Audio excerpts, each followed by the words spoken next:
السلام علیکم ناظرین، سیریل ڈرامہ خدا گواہ کی نیکسٹ ایپیسوڈ میں اب دیکھیں گے کہ اس باپ پر کیا گزرتی ہوگی جسے پورا یقین ہو کہ اس کا بیٹا آخری وقت تک صحیح فیصلہ کرے گا، لیکن وہی بیٹا سب کے سامنے کھڑے ہو کر یہ اعلان کر دے وہ اس لڑکی سے کبھی شادی نہیں کرے گا جس کے ساتھ اس کی زندگی جوڑنے کے لیے پورا گھر لڑتا رہا۔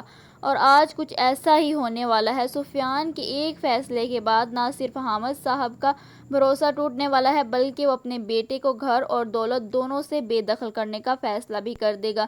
دوسری طرف اس فیصلے کا اثرات رافع اور عریشہ کے رشتے پر بھی پڑنے والا ہے، کیونکہ رافع اب عریشہ کو اپنی زندگی میں جگہ دینے کے لیے بالکل تیار نہیں ہے۔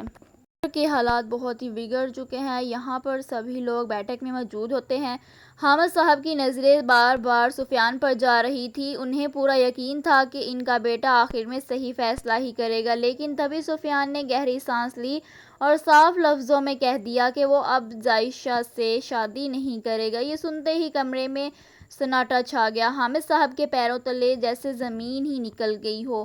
انہوں نے حیرانی سے اپنے بیٹے کی طرف دیکھا۔ انہیں اپنے کانوں پر یقین نہیں آ رہا تھا۔ انہوں نے کانپتی ہوئی آواز میں کہا کہ سفیان، ہمیں تم پر سب سے زیادہ بھروسہ تھا۔ ہم نے ہمیشہ تمہیں ایک سمجھدار اور ذمہ دار بیٹا سمجھا تھا، پھر تم ایسا فیصلہ کیسے کر سکتے ہو؟ لیکن سفیان نے دوبارہ وہی بات کہہ دی۔ اس نے کہا کہ وہ صاف صاف کہہ رہا ہے کہ وہ عائشہ سے شادی نہیں کرے گا، چاہے جو ہو جائے وہ یہ نکاح نہیں کرے گا۔ یہ سن کر حامد صاحب کی آنکھیں لال ہو گئیں۔ انہوں نے غصے میں کہا کہ ایک ہی بے گناہ لڑکی کو دوسروں کی غلطیوں کی سزا دینا انسانیت نہیں ہوتی۔ عائشہ نے تمہارا کیا بگاڑا ہے؟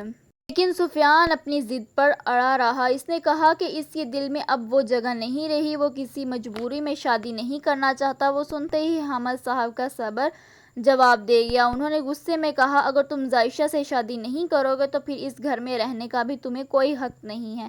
کمرے میں بیٹھے سارے لوگ ایک دوسرے کا چہرہ دیکھنے لگے۔ حامد صاحب نے آگے کہا کہ آج سے تمہیں گھر اور دولت دونوں سے بے دخل کیا جاتا ہے، تمہیں اس گھر میں کچھ بھی نہیں ملے گا۔ اتنا کہہ کر انہوں نے غصے میں سفیان کے چہرے پر ایک تھپڑ مار دیا۔ تھپڑ کی آواز پورے کمرے میں گونج گئی۔ سفیان شدید رہ گیا اور اس کی آنکھیں کھلی کی کھلی رہ گئیں۔